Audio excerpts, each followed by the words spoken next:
En el Museo Jesuítico de Jesús María hay un conjunto de objetos que tienen una historia increíble. La colección Arroyo Leyes es una colección de arqueología que desde 1930 ha generado como ciertas disputas en el campo de la arqueología y antropología. Esta tragedia de equivocaciones llevó a la compraventa de objetos a través de huaqueros. Algunos las rompieron directamente y en otros museos fueron a parar al último rincón. Se echó luz sobre todo eso y la conclusión real fue que fueron hechas por afrodescendientes. Creo que corresponden a los siglos XVII y XVIII. Estos objetos conectan Jesús María en Córdoba, Arroyo Leyes en Santa Fe y el continente africano. Bueno, yo doy mi opinión. Creo que era un sitio relacionado con el vudú. Ese lugar también pudo haber funcionado como un quilombo de africanos que se autoliberaron de la esclavitud por fuga, justamente, ¿no? Quien realizó ese objeto tiene que haber conocido, haber visto a ese tipo de camaleón. Y ese tipo de camaleón es de la región de Madagascar del sur o del sur de África, de Sudáfrica sería. Arroyo Leyes, la encrucijada afroargentina.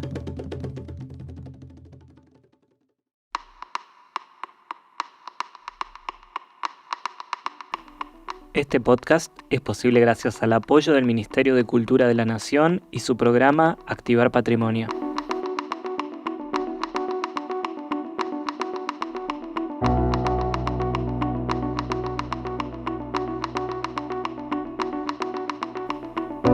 En el norte de la provincia de Córdoba se encuentra uno de los museos más grandes de Argentina, la Estancia Jesús María, Museo Jesuítico Nacional.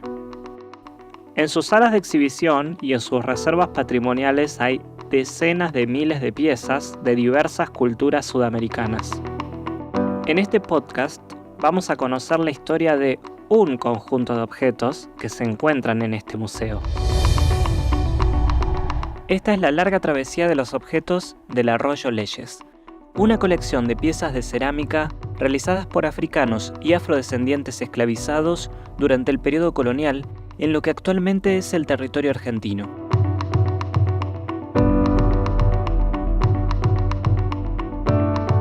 Arroyo Leyes,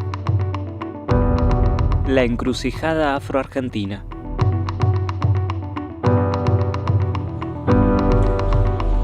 Episodio 1, donde se cruzan los caminos de la historia. Los museos nos permiten acceder al conocimiento, aprender sobre diferentes épocas y culturas y apreciar diversas formas de expresión artística. En el norte de la provincia de Córdoba, en la ciudad de Jesús María, está uno de los museos más importantes y con mayor cantidad de objetos de la República Argentina. Bueno, la estancia de Jesús María forma parte del conjunto jesuítico de Córdoba. Profesor Carlos Ferreira, licenciado en Historia y museólogo, director de la Estancia Jesús María, Museo Jesuítico Nacional. Tenemos en total casi 16.000 objetos, de los cuales una ínfima parte de la que se expone, y ello está, diríamos, dentro de este continente que es la Estancia Jesuítica. Dentro de este enorme patrimonio hay un conjunto de objetos que tiene una historia increíble y compleja. Se trata de la colección Arroyo Leyes. Bueno, la colección Arroyo Leyes es una colección de arqueología. Raquel Elizondo, historiadora, encargada del área de registro y documentación de la Estancia Jesús María, Museo Jesuítico Nacional. Que desde 1930 ha generado como ciertas disputas en el campo de la arqueología y antropología y que nosotros contamos con una cantidad de objetos. Estos objetos de Jesús María se suman a los que existen en otros museos. En el Museo de Ambato, en La Falda, hay objetos de Arroyo Leyes. En el Juan de Garay de Santa Fe hay objetos de Arroyo Leyes. En el Serrano de Paraná hay objetos. En el de Luján hay. En el Ambrosetti de Buenos Aires hay. Porque era un volumen aproximado de 1000 objetos y hoy sobrevivieron 200 aproximados que están desparramados en todas estas instituciones. En el Museo de Jesús María hay cerca de 20 piezas de esta cultura. Son cerámicas de tamaños que oscilan entre los 3 y los 20 centímetros aproximadamente. Cada pieza es única. Por ejemplo, la representación de la cabeza de una persona con una corona de plumas, o el fragmento de una máscara que simula la cabeza de un reptil africano, el camaleón. Las piezas, distribuidas a lo largo del país, son supervivientes de una larga historia.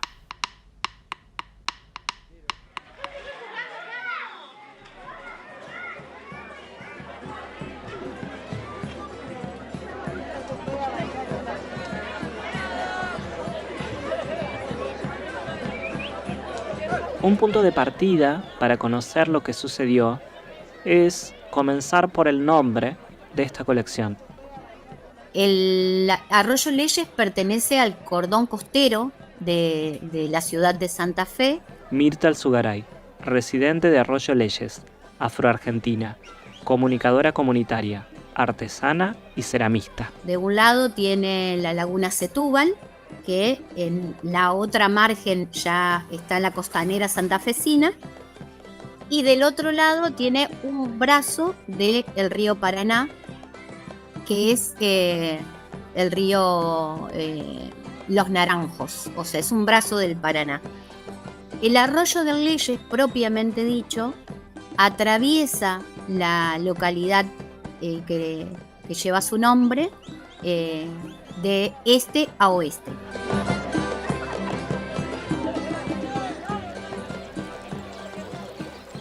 En torno a este arroyo y a lo largo del tiempo vivieron distintas culturas.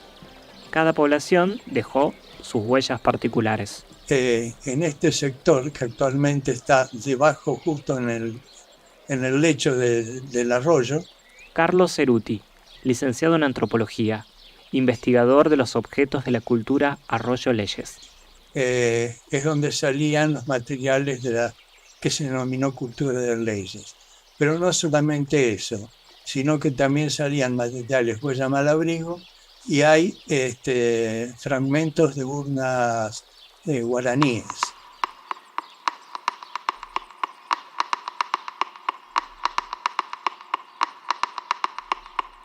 Muy cerca de Arroyo Leyes se encuentra el campo Los Zapallos. En este sector, entre 1928 y 1936, coleccionistas santafesinos extrajeron cerca de 1000 piezas de cerámicas enteras, algunas de ellas con representaciones de figuras humanas y de animales. Y en algunas excavaciones que se hicieron por parte de pobladores, empezaron a aparecer materiales muy raros. Hubo varios coleccionistas, sobre todo uno de apellido Busquet, que era vendedor de seguros, que empezaron a encontrar materiales de una forma rara, porque los materiales no estaban rotos como era la mayoría en fragmentos, como eran los que salían en la zona. Mirta Alzugaray, comunicadora comunitaria. Lo importante y lo notorio de esas piezas es que al ser analizadas en primera instancia, no tenían rasgos que fueran comparables con lo que era la cerámica poscolonial o la cerámica de origen de los pueblos originarios. Tenía como una mezcla muy particular, pero no respondía a ninguno de los dos formatos, que era lo conocido hasta el momento. Las piezas desenterradas motivaron distintas hipótesis y una creciente polémica. ¿Qué eran y quiénes habían confeccionado aquellos objetos?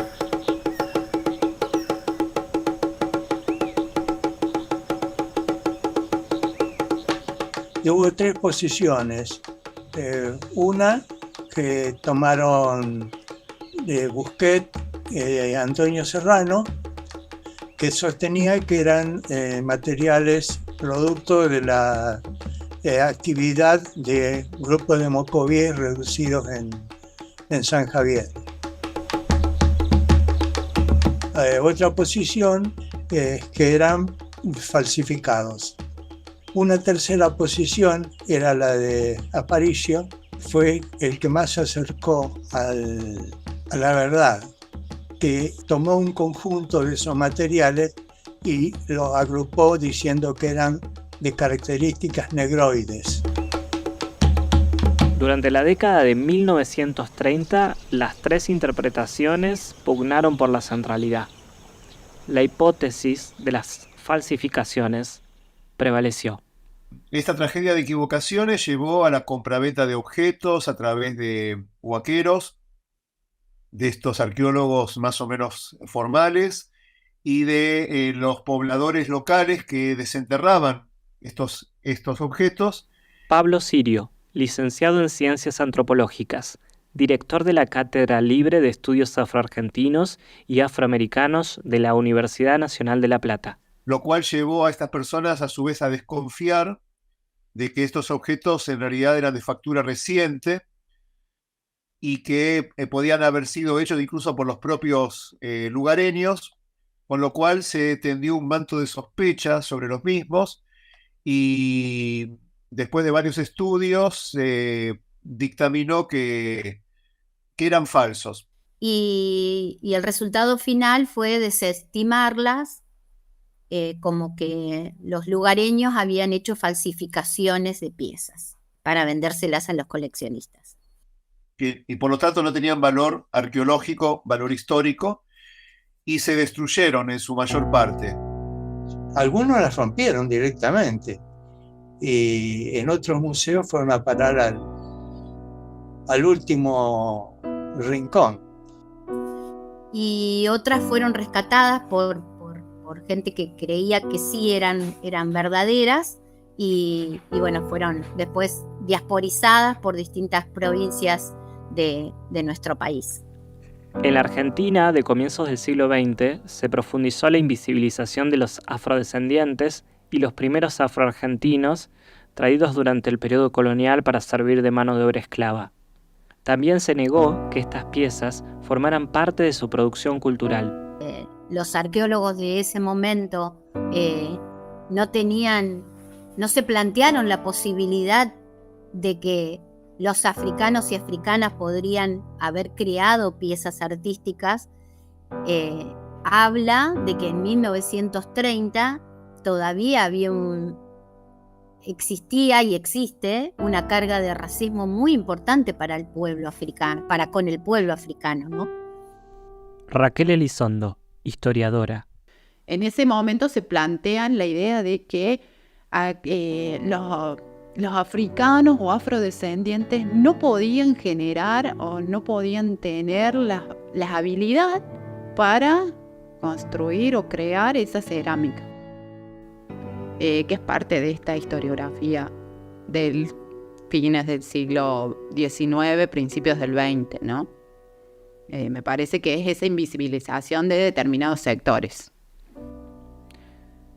El arquitecto y arqueólogo argentino Daniel Shavelson señala que durante 50 años de arqueología se abandonó el debate y hablar de Arroyo Leyes se convirtió en un pecado mortal en el mundo académico. Fueron necesarias varias décadas para que los objetos supervivientes y la mirada de los investigadores reabrieran la discusión.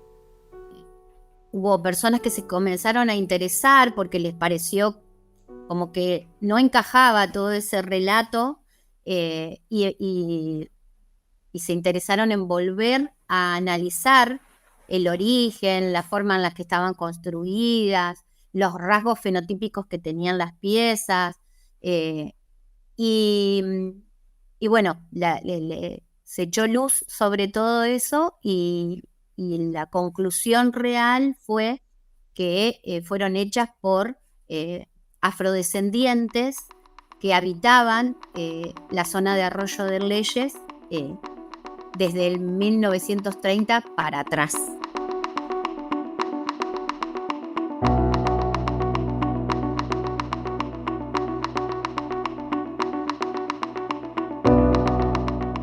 Y en esta historia entra la ciudad cordobesa de Jesús María.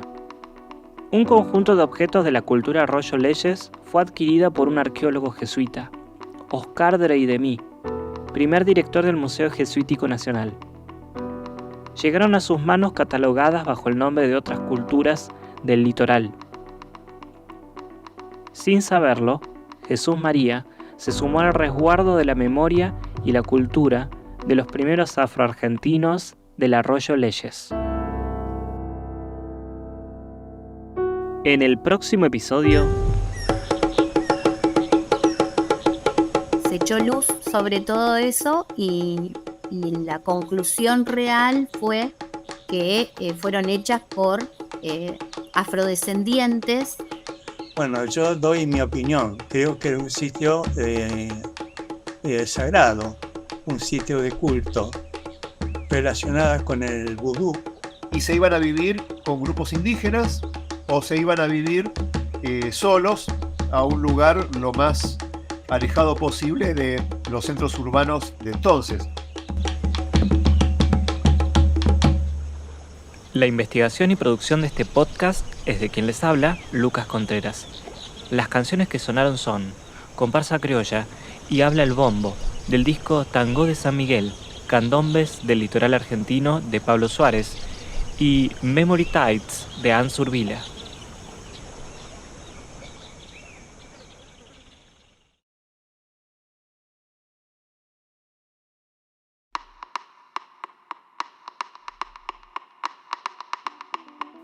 Este podcast es posible gracias al apoyo del Ministerio de Cultura de la Nación y su programa Activar Patrimonio. En el episodio anterior.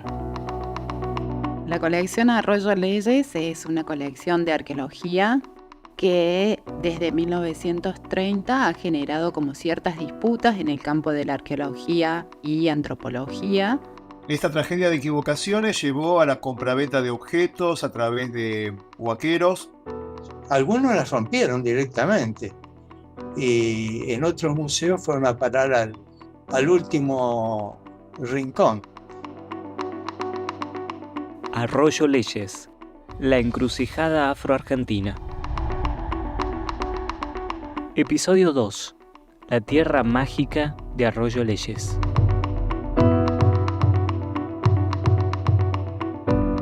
Después de décadas de silencio, nuevos estudios sobre los objetos de la cultura de Arroyo Leyes arrojan luz sobre una parte crucial de la historia.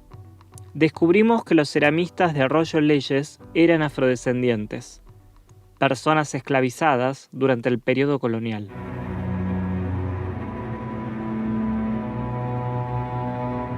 Son seres humanos que son vendidos y comprados, obviamente en contra de su voluntad, desarraigados de su lugar de origen. Carlos Crouselles, historiador e investigador del Museo Jesuítico Nacional. Y en la cual la propia voluntad se ve sojuzgada por la voluntad de un amo que dispone de esta mano de obra y de estos seres humanos y que están sometidos no solamente a un régimen de sobreexplotación, sino a un régimen de compra-venta. Se estima que entre el siglo XVI y finales del siglo XIX, alrededor de 12 millones y medio de africanos y africanas fueron sacados a la fuerza de sus tierras de origen y llevados a América para ser vendidos y realizar tareas forzadas de diferentes índoles. En el periodo colonial, los gobiernos, es decir, las monarquías vigentes, forman parte del comercio de la trata. Y no solamente forman parte del comercio de la trata, sino que legalizan la operación, legitiman la comercialización y participan del negocio, cosa que en la actualidad, por ejemplo, ningún Estado se jactaría de formar parte de una empresa comercial con una compra y venta de esclavos. Todo comenzaba en las factorías de África Occidental, territorio bajo el control de diferentes potencias europeas, en distintos momentos de la historia. Hay que entender justamente que a partir del Tratado de Tordesillas, el mundo, por así decirlo, fue dividido en dos. Por ende, uno puede entender que las costas occidentales del continente africano pertenecen en cierto momento y durante cierto periodo a Portugal. Es decir, va a ser primero canalizado a partir del monopolio portugués.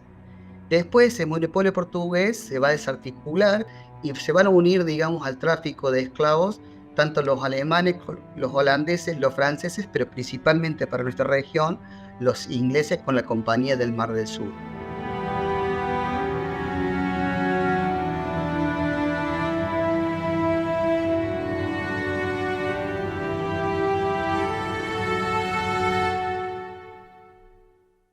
Rastrear el origen de millones de esclavos que fueron víctimas de la trata es prácticamente imposible. Se considera a estos esclavizados no en referencia a su origen étnico, sino a su procedencia del puerto de embarque, porque no hay un conocimiento cabal por parte de los tratantes de la nacionalidad, del grupo étnico o de la región de la cual los esclavizados son originalmente. Un aspecto desgarrador de la trata de esclavos es el viaje en barco. Los esclavos eran transportados en naves en condiciones inhumanas y deplorables. Sumado a la amenaza de diversas enfermedades, esto resultaba en un alto número de personas que no sobrevivían al viaje desde el continente africano hacia América. Y en ese sentido hay un comercio triangular, es decir, África, Brasil, Río de la Plata, y en algunos casos Río de la Plata, continente africano. Pero la mayoría de la compra-venta de esclavos era vía Brasil, a través del puerto de Río de Janeiro o el puerto de lo que se llama actualmente sería Colonia de Sacramento. Que hay que considerar que eran personas que habían perdido toda la relación con el continente de origen. Carlos Ceruti, licenciado en Antropología, investigador de los objetos de la cultura Arroyo Leyes.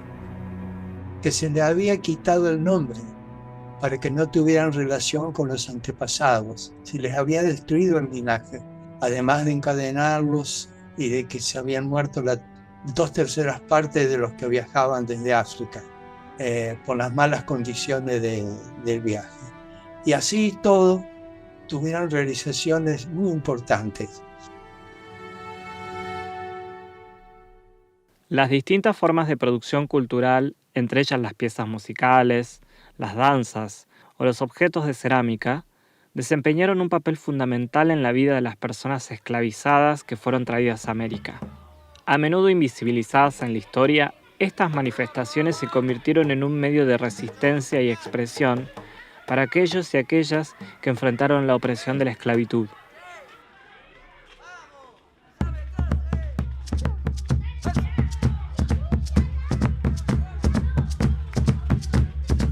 Durante décadas, un manto de silencio envolvió los objetos que forman parte de la cultura de Arroyo Leyes. El silencio se rompió poco a poco gracias a las contribuciones de investigadores como Rex González en la década de 1980 o Daniel Shavelson o Carlos Ceruti a principios de la década del 2000. Mirta Alzugaray, residente de Arroyo Leyes, afroargentina, comunicadora comunitaria, artesana y ceramista. Hubo personas que se comenzaron a interesar porque les pareció como que no encajaba todo ese relato y se interesaron en volver a analizar el origen, la forma en la que estaban construidas, los rasgos fenotípicos que tenían las piezas. Pablo Sirio, licenciado en Ciencias Antropológicas, director de la Cátedra Libre de Estudios Afroargentinos y Afroamericanos de la Universidad Nacional de La Plata. La hipótesis principal se la debemos a la única persona que ha investigado sistemáticamente, ya digo, no el sitio porque no existe, sino los objetos remanentes, y que es Ceruti. Carlos Ceruti, licenciado en Antropología. Yo vi ese material en el museo, que no se parecía a nada, lo iba dejando sabiendo el despiole que se había armado entre coleccionistas y profesionales o semiprofesionales en su momento. Lo iba dejando para cuando fuera viejo, hasta que llegó un momento que apareció la publicación de Saverson, que había estado buscando en Estados Unidos materiales similares, y bueno, me tuve que decidir a continuarlo, porque se me habían adelantado en realidad.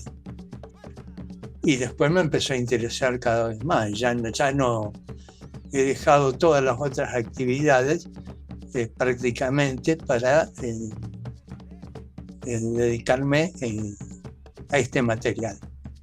Se echó luz sobre todo eso y la conclusión real fue que fueron hechas por afrodescendientes que habitaban la zona de Arroyo de Leyes desde el 1930 para atrás.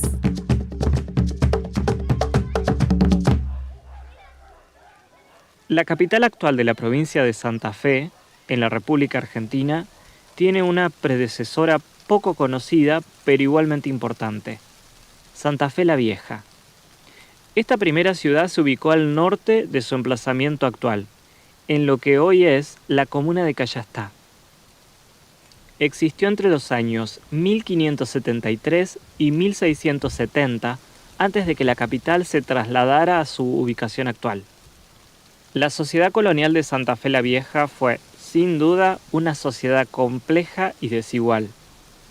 En este rincón de América vivían hombres y mujeres de diversos orígenes: españoles, portugueses, criollos, grupos originarios y africanos.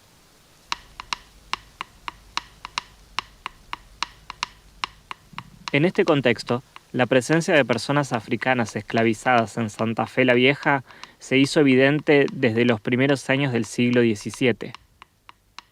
Fueron traídos al Río de la Plata por portugueses, a veces de manera legal y otras de contrabando. Santa Fe la Vieja, por suerte, no era una ciudad amurallada en que a los negros se los encerrara en barracones y solo se los dejara salir para trabajar en las haciendas o en las minas. Santa Fe la Vieja tenía, sí, una ronda de guardia lo suficientemente laxa como para que los originarios se acercaran bastante a la ciudad. Si eso lo podían hacer los grupos originarios que venían del Chaco, con más razón podían hacerlo los esclavos negros, que se movían con mucha más libertad y dormían o vivían en los bordes de la ciudad.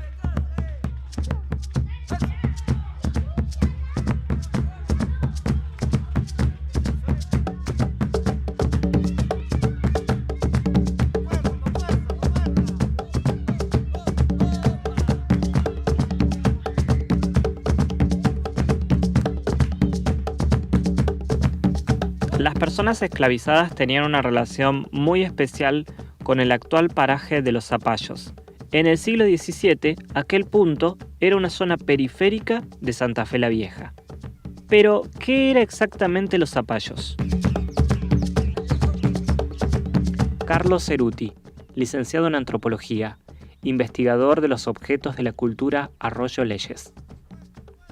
Bueno, yo doy mi opinión. Creo que era un sitio sagrado, un sitio de culto de una o varias personas relacionadas con el vudú en África y que habían sido vendidas como esclavos a Santa Fe la Vieja.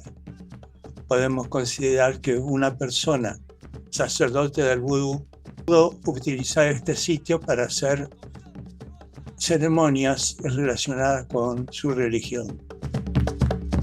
La otra hipótesis es la que manejo yo, pero es también, digamos, sumamente cuestionable porque no hay forma de probarla, ¿no? Es simplemente una hipótesis. Pablo Sirio, licenciado en Ciencias Antropológicas. Sin quitar que haya sido un lugar de territorio y de prácticas vudú, ese lugar también pudo haber funcionado como un quilombo, esto es, un lugar de refugio temporal o permanente de africanos que se autoliberaron de la esclavitud por fuga, justamente, ¿no?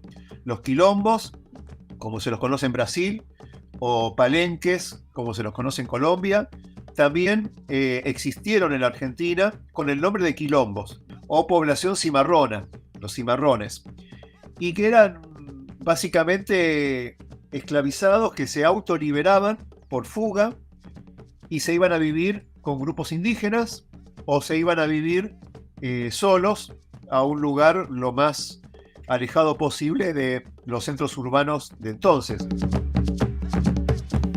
Estudios posteriores permitieron determinar que los zapallos fue utilizado no solamente en el siglo XVII, sino también en el siglo XVIII y XIX. Mirta Alzugaray, afroargentina, comunicadora comunitaria. Yo para mí siento que estas piezas representaban la ritualización de prácticas religiosas que los afro pudieron sostener en el tiempo. Y me generan a mí muchísimo orgullo de que esas piezas hayan perdurado en el tiempo y sean la muestra de nuestra presencia. Y también el mostrar esas piezas es también decir, sí, podemos generar arte.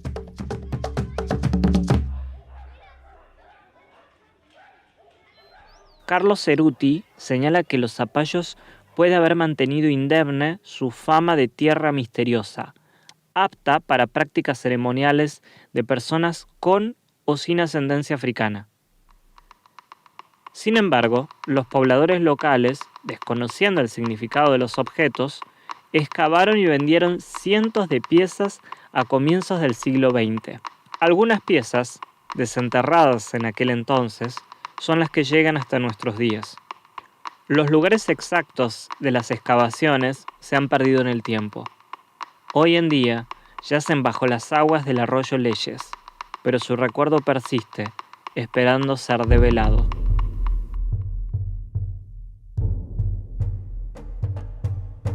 En el próximo episodio... ¿Cómo fue ese momento? Alguien me sopló. Yo ya había buscado en tantos museos que esa fue la última vez.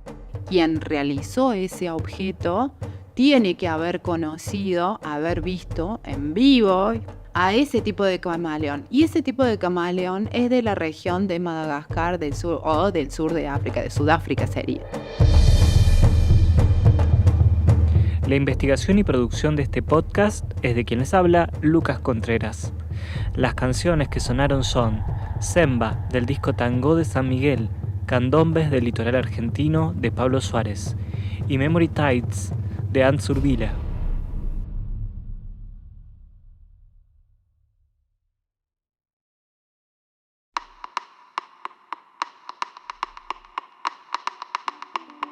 Este podcast es posible gracias al apoyo del Ministerio de Cultura de la Nación y su programa Activar Patrimonio. En el episodio anterior. Yo para mí siento que estas piezas representaban la ritualización de prácticas religiosas que los afro pudieron sostener en el tiempo. Podemos considerar que una persona, sacerdote del vudú, pudo utilizar este sitio para hacer ceremonias relacionadas con su religión. Sin quitar que haya sido un lugar de territorio y de prácticas vudú, ese lugar también pudo haber funcionado como un quilombo. Arroyo Leyes. La encrucijada afroargentina. Episodio 3. La máscara del camaleón.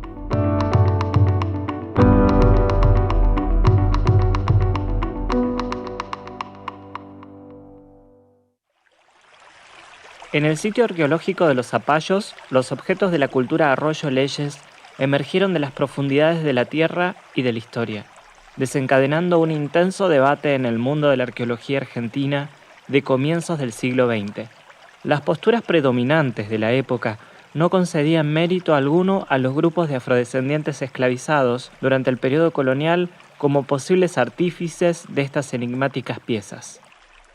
Raquel Elizondo, historiadora, encargada del área de registro y documentación de la estancia Jesús María, Museo Jesuítico Nacional.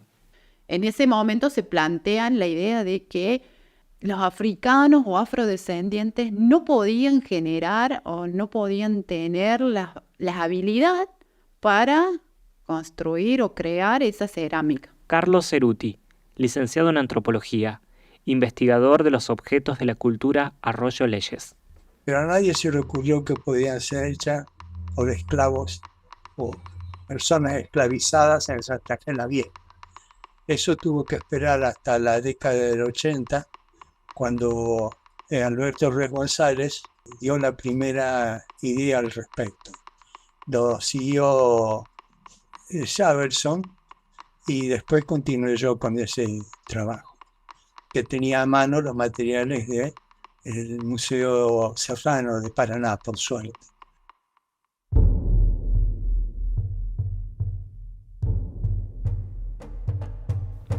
Jesús María es un escenario clave en esta larga historia. En las reservas patrimoniales de la estancia Jesús María, Museo Jesuítico Nacional, se conservan cerca de 20 objetos de la cultura Arroyo Leyes que sobrevivieron a la destrucción de la década de 1930. Estos objetos llegaron a Córdoba gracias a un personaje clave, Oscar Draidemí. Raquel Elizondo, historiadora. La colección llega acá a partir de la donación del primer director de la estancia, que es el jesuita Oscar Draidemí. Profesor Carlos Ferreira, licenciado en Historia y museólogo, director de la estancia Jesús María, Museo Jesuítico Nacional. Termina aceptando la dirección y se muda a Jesús María en el año 44, dirige las obras, empieza a instalar el museo con su propia colección porque él era un jesuita pero historiador y arqueólogo aficionado. Él realizó excavaciones en el norte de nuestro país y también tenemos objetos de otras culturas acá en la estancia. Y dentro de esta se encontró recientemente la de Arroyo Leyes. Y como estos intelectuales de la década del 10, del 20, del 30 abrevaban del americanismo, lo africano no formaba parte, no formaba parte. Diríamos que Draidemí entra también en la polémica de cuáles eran los grupos culturales que habían conformado la identidad argentina. Sabemos que Draidemí dona su colección, que es una colección particular de cerámica de pueblos indígenas, y ahora sabemos de afrodescendientes, y la única fecha que tenemos es de algunos de estos objetos, de estos bienes culturales, que dicen de la expedición de 1929 del Arroyo Leyes.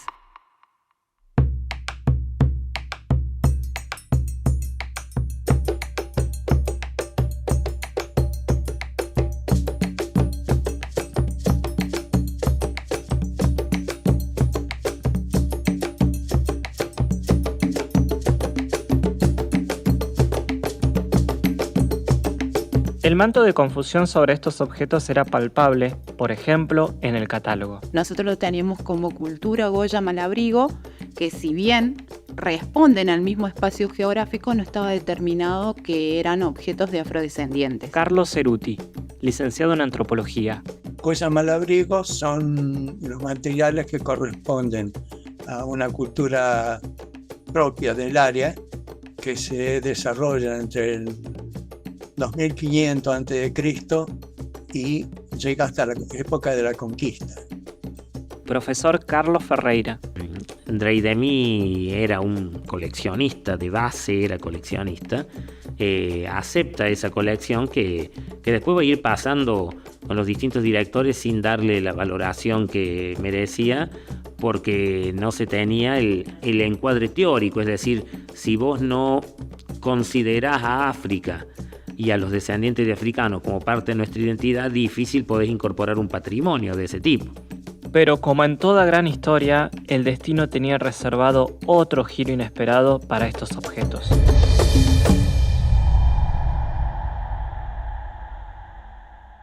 En 2016 Llega la solicitud de Carlos Ceruti, licenciado en Arqueología de Santa Fe. Él viene por la consulta en particular de un objeto cerámico de comunidades indígenas. ¿Cómo fue ese momento? Alguien me sopló. Yo ya había buscado en tantos museos que esa fue la última vez. Alguien me había dicho que había materiales que podían ser de leyes. Entonces, bueno, fui y fueron muy amables. No solo me facilitaron el acceso a los materiales, sino que me dejaron revisar los libros donde están anotados las procedencias. Y ahí él comenta, estos objetos son de esta colección, lo que nos permiten ver o visibilizar la presencia de africanos y afrodescendientes en nuestro país desde épocas tempranas, 1617, 1620 aproximadamente.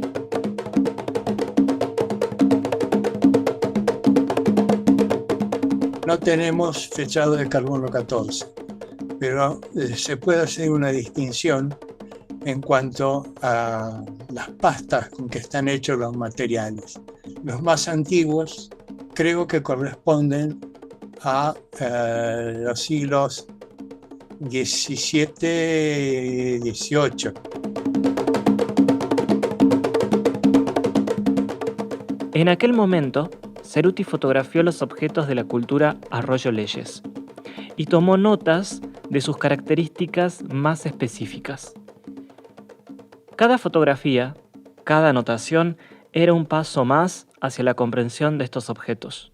La estadía de él era por un día y se termina quedando como 3 o 4 días. Él realiza un análisis sobre la materialidad, es decir, específicamente sobre la arcilla con la que están realizadas estas piezas, sobre el engobe que tiene estas piezas, que es la cubierta exterior de esos objetos, y sobre determinadas características, como algunas marcas, unos sellos que tienen en particular, las representaciones que tienen, ¿no? Esto de los rasgos, hay un rostro, nosotros decimos que es un príncipe que tiene una corona, ese tiene los rasgos de esa nariz ancha, los labios gruesos. Entre los objetos que hay en Jesús María, hay uno en especial que pone en evidencia la conexión entre los ceramistas de Arroyo Leyes y el continente africano, lugar de procedencia de las personas esclavizadas durante el periodo colonial. Después hay otro de los objetos, hay uno que es una máscara, que es un fragmento, en realidad no es el objeto entero, sino que es un objeto que tiene el ojo de un camaleón. Hubo un rey de Laumei, Huesú Acaba, que reinó entre 1685 y 1708, así que estaríamos en fecha, que llegó muy tarde al trono y adoptó como divisa el camaleón, con un lema que decía algo así como lento pero seguro, porque el camaleón es muy lento, pero igual llega a la cumbre del árbol en que se encarama. Lo que plantea Ceruti es que quien realizó ese objeto tiene que haber conocido, haber visto en vivo a ese tipo de camaleón. Y ese tipo de camaleón es de la región de Madagascar del sur o del sur de África, de Sudáfrica sería. Entonces él plantea, lo produjo alguien que vio ese camaleón en esa zona.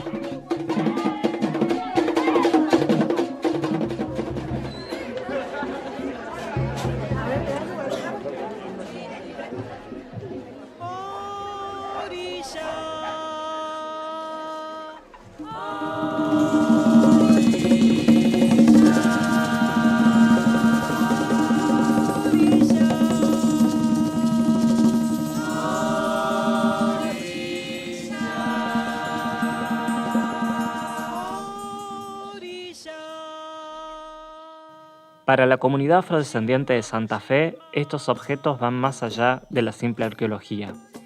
Lucía Molina, presidenta y fundadora de la Casa de la Cultura Indo-Afroamericana Mario Luis López. Es la dimensión del tiempo, cómo ha pasado tanto tiempo y la inteligencia de la gente. Y si tenemos la oportunidad de ver estas cerámicas que han hecho, que tienen siglos, es importante porque nos conectamos con el tiempo pasado y sabemos que podemos realizar. Y también tenemos que pensar que aquellos que vinieron, aquellos que fueron traídos forzosamente, no eran personas que no tenían noción de nada.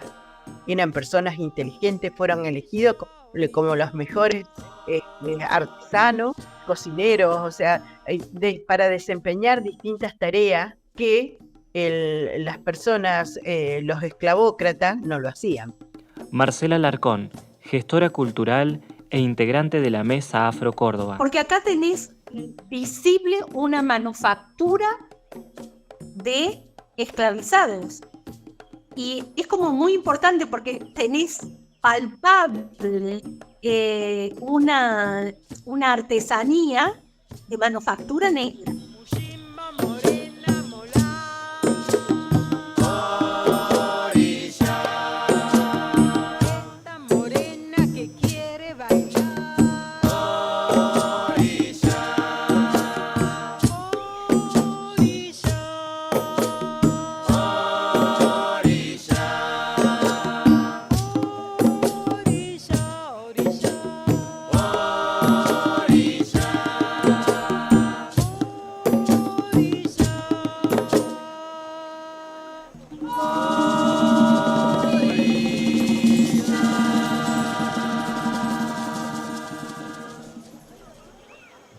En el próximo episodio,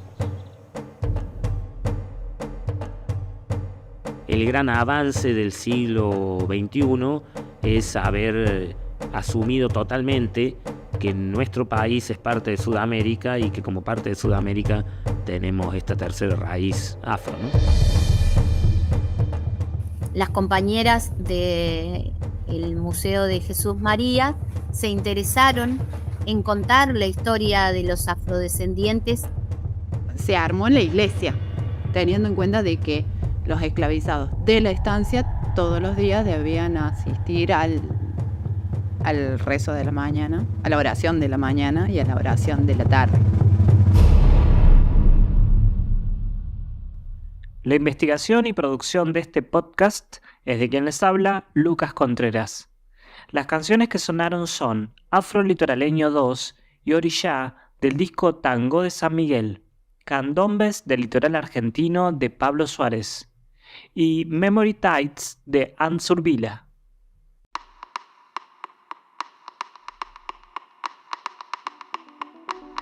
Este podcast es posible gracias al apoyo del Ministerio de Cultura de la Nación y su programa Activar Patrimonio. En el episodio anterior. En 2016 llega la solicitud de Carlos Ceruti. Yo ya había buscado en tantos museos que esa fue la última vez. Creo que corresponden a los siglos XVII, XVIII. Quien realizó ese objeto tiene que haber conocido, haber visto en vivo a ese tipo de camaleón. Y ese tipo de camaleón es de la región de Madagascar del sur o del sur de África, de Sudáfrica sería.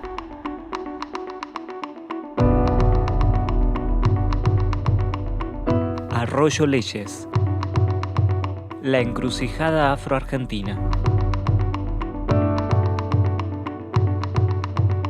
Episodio 4. Los afrodescendientes de Jesús María.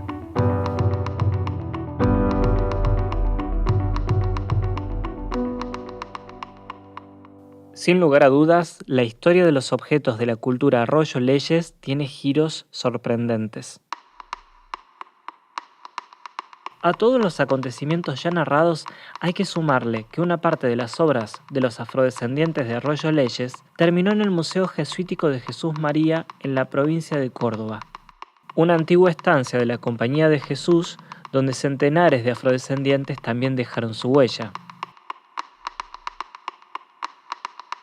Profesor Carlos Ferreira, licenciado en Historia y museólogo, director de la Estancia Jesús María, Museo Jesuítico Nacional.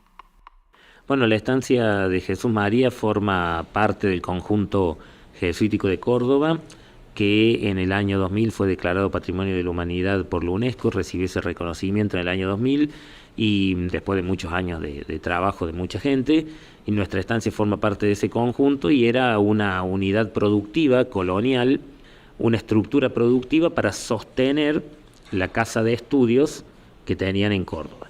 Era uno de los métodos organizativos que tenían los jesuitas. Ellos tenían misiones, tenían reducciones, tenían universidades y tenían estancias.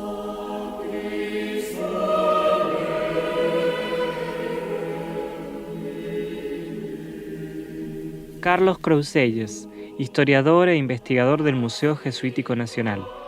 Entonces, por ejemplo, el Colegio Máximo de Córdoba va a tener a la estancia de Altagracia, a la estancia de la Candelaria y a la estancia de Jesús María como las estancias proveedoras de estas producciones con las cuales poder funcionar.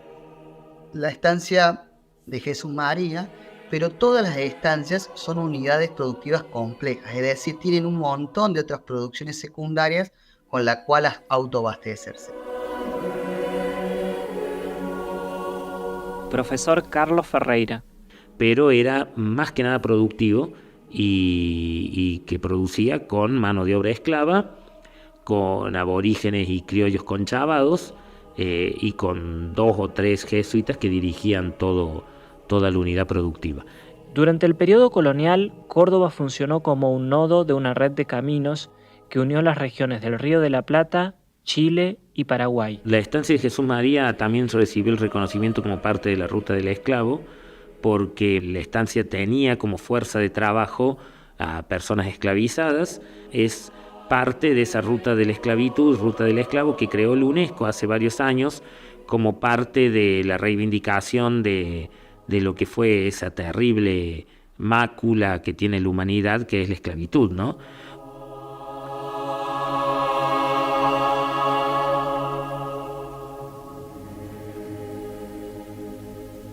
Durante la administración jesuita, hubo un aumento poblacional constante de esclavizados afrodescendientes, en lo que en el futuro se conocerá como Jesús María. Entonces, para darte cifras concretas, en 1718 la estancia de Jesús María contabiliza 75 esclavos, en 1723, 84, en 1724, 95, en 1747, 114 esclavos. Carlos Croucelles, historiador e investigador del Museo Jesuítico Nacional. Y para el final, para el momento de la expulsión, hay un salto importante de 248 esclavizados, 129 mujeres y 119 hombres. Lo que vamos a ver, por lo general, en este tipo de estancias, es la paridad sexual, es decir, la misma cantidad o aproximadamente la misma cantidad de hombres y mujeres, para poder facilitar la reproducción social del grupo, que se refuerza por el sacramento del matrimonio y hace que estas estancias sean menos dependientes de la compra y venta del mercado externo. Compran esclavizados en esos momentos en que la población cae de forma estrepitosa, ya sea por algún fenómeno natural o ya sea por alguna otra causa que hace que la población descienda rápidamente. Pintor de santos de alcoba, si tienes alma en el cuerpo, porque al pintar tus santos no te acuerdas de tu pueblo. Cuando pintes angelitos, píntame angelitos negros.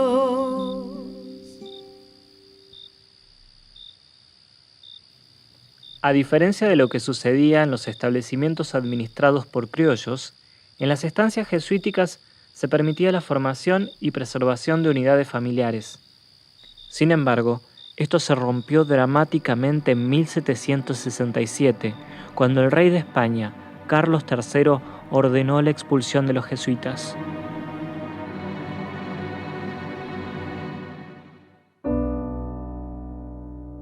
Bueno, esos esclavizados de edad muy elevada y también muy pequeños fueron los que quedaron en la estancia luego de la expulsión, y los que fueron vendidos fueron básicamente los esclavizados que estaban en condiciones óptimas de trabajo.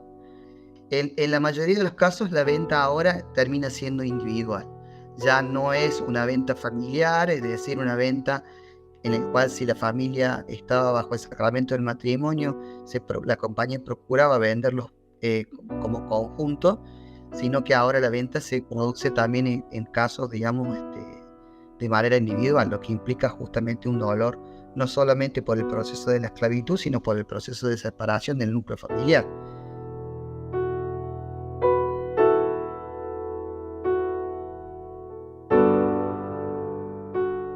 La Asamblea del año 13 de las Provincias Unidas del Río de la Plata dictó la libertad de vientres en 1813 y la Constitución de la Nación Argentina de 1853 dio por abolida completamente la esclavitud en su artículo 15. En la Nación Argentina no hay esclavos. Los pocos que hoy existen quedan libres desde la jura de esta Constitución, y una ley especial reglará las indemnizaciones a que dé lugar esta declaración. Todo contrato de compra y venta de personas es un crimen de que serán responsables los que lo celebrasen y el escribano o funcionario que lo autorice.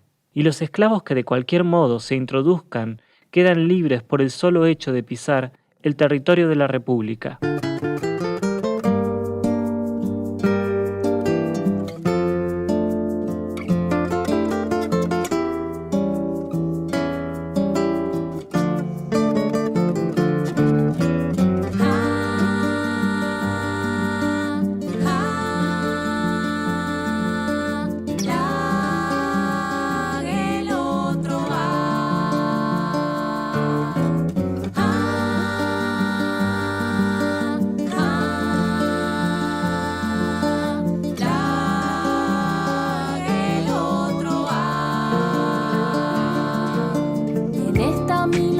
Queremos contarles lo que deseamos cantar, que no todas y todos somos iguales en esta igualdad desigual.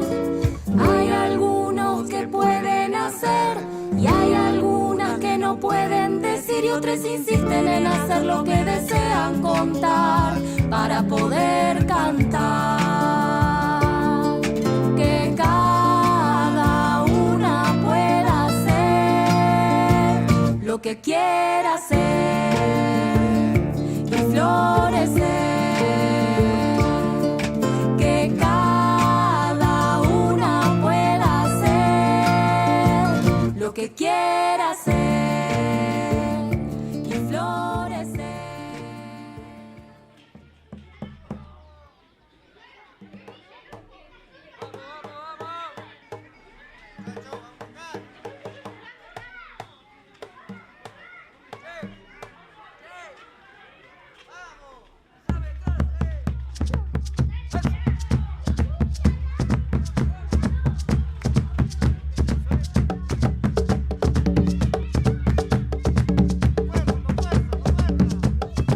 En 2018, una selección de los objetos de la cultura Arroyo Leyes que se encontraban en la Reserva Patrimonial del Museo Jesuítico Nacional de Jesús María es expuesto al público por primera vez. En un primer momento nos contactamos con el grupo de la Mesa Afro Córdoba. Raquel Elizondo, historiadora, encargada del área de registro y documentación de la estancia Jesús María, Museo Jesuítico Nacional. Ellos consideraron que era necesario trabajar con la Casa Indo-Afroamericana, que ahí hay personas que son de Arroyo Leyes en particular y hay afrodescendientes de Santa Fe. Y en ese momento nos pusieron en contacto con Mirta y a partir de entonces es como que empezamos a pensar cómo generar esa exposición en la que tuvieran participación ambos grupos, más los trabajadores de la estancia. Mirta Alzugaray, residente de Arroyo Leyes, afroargentina, comunicadora comunitaria. Las compañeras del Museo de Jesús María se interesaron en contar la historia de los afrodescendientes, y al tener en mano esas piezas y conocer que esas piezas tenían una historia particular, bueno, conectaron conmigo y bueno, tuve el honor y el placer de ser convocada a la apertura de la muestra. Se armó en la iglesia, teniendo en cuenta de que los esclavizados de la estancia todos los días debían asistir al rezo de la mañana, a la oración de la mañana y a la oración de la tarde. Creamos una performance para ese día donde, bueno, la apertura de la muestra se hizo con tambores. Las piezas estaban exhibidas en vitrinas de vidrio que estaban guiadas por 2 cintas, una roja y una negra, simbolizando la apertura de este camino que venimos transitando los afrodescendientes actuales en visibilizar nuestra presencia. Hice como una actuación en la cual me miraba en un espejo, yo invitaba al público a buscarnos, a buscar la negritud en cada uno de los que estaban presentes a través de ese espejo.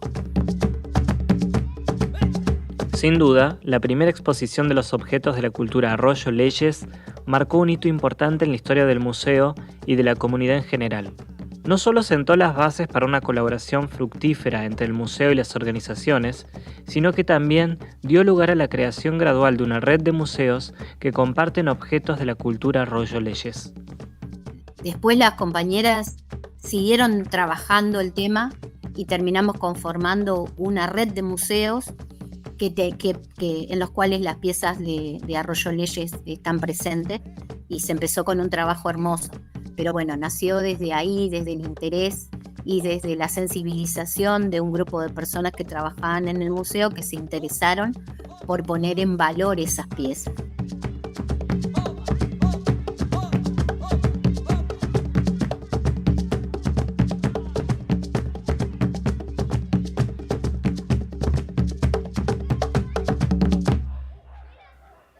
Los objetos de la cultura Arroyo Leyes tienen un poderoso efecto al hacer visible lo que se ha invisibilizado durante mucho tiempo: la historia afroargentina y el componente afro en la construcción de la identidad nacional y latinoamericana.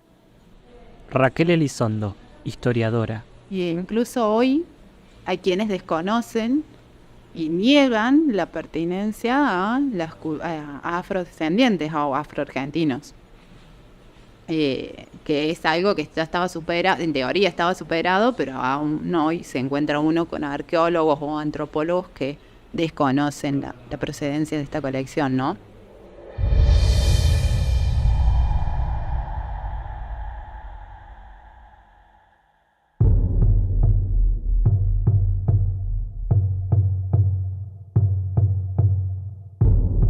Profesor Carlos Ferreira, licenciado en Historia y museólogo. Tenemos y debemos tener piezas representativas de todo el territorio y de todos los grupos, culturas y trayectorias históricas que ha habido en el país, en lo que hoy reconocemos como Argentina y también de los países vecinos, porque somos, ante que nada, un museo sudamericano. Entonces, desde hace unos años ha adquirido una centralidad la colección Arroyo Leyes, que queremos investigarla cada vez más para tener más capas de información que nos permita transmitir y revalorizar y a la vez poner en discusión pública la importancia de la herencia africana en la construcción de la argentinidad y de la identidad sudamericana, ¿no? Yo personalmente creo que toda esta visibilización y todo este trabajo que hacemos para recordarle a la humanidad de lo terrible que fue la esclavitud y recordarle a la humanidad que la esclavitud todavía existe, no sirve de nada si no hay una compensación para con África.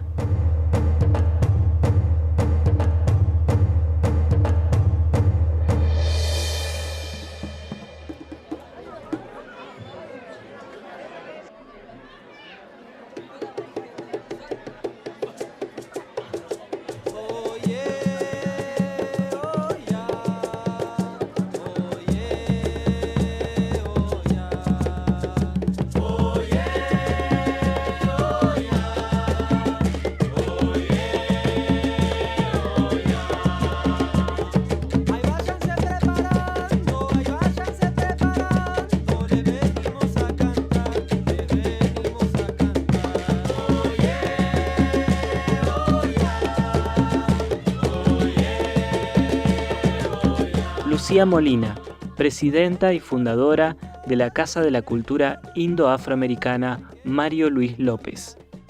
Sería muy importante que esas piezas estuvieran en Santa Fe, pero sería muy importante que estuvieran acá en Santa Fe, porque así la gente conoce más la historia nuestra, porque es necesario. Si no sabemos nuestro pasado, no podemos comprender nuestro presente y menos forjar un futuro. Mirta Alzugaray, afroargentina, comunicadora comunitaria. Y que también la historia argentina, como fue relatada y como se sigue relatando, porque recién ahora estamos viendo algunos cambios, también es una historia racista y discriminatoria, porque no nos menciona a nosotros, a los africanos en su momento que fueron esclavizados, porque no habla de la trata esclavista. En ningún momento se le enseña ni a los niños ni a las niñas, en ninguno de los niveles de educativos, de que esto existió, que somos parte constitutiva de este pueblo-nación, antes de que la nación fuera creada. Nosotras ya estábamos aquí.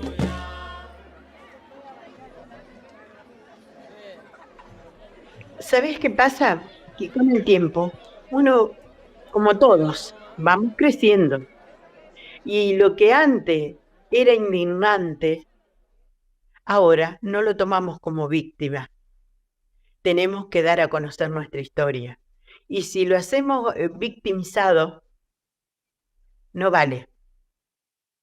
Porque, total, nuestro dolor lo podemos transmitir de otra manera. El dolor se puede transmitir con amor, para que la gente entienda y se autoperciba.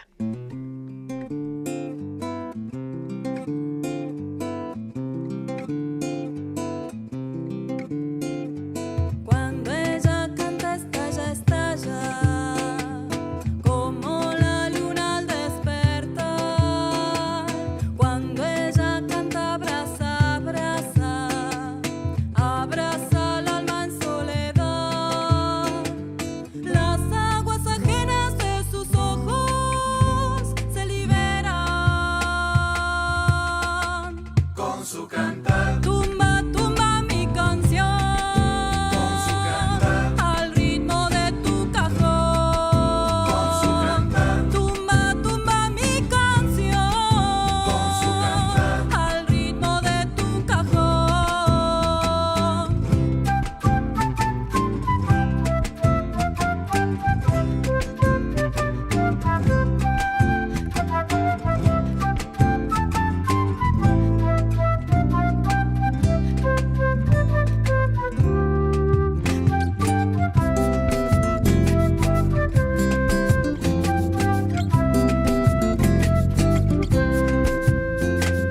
Cuando ella baila es caricia, caricia del viento al mar.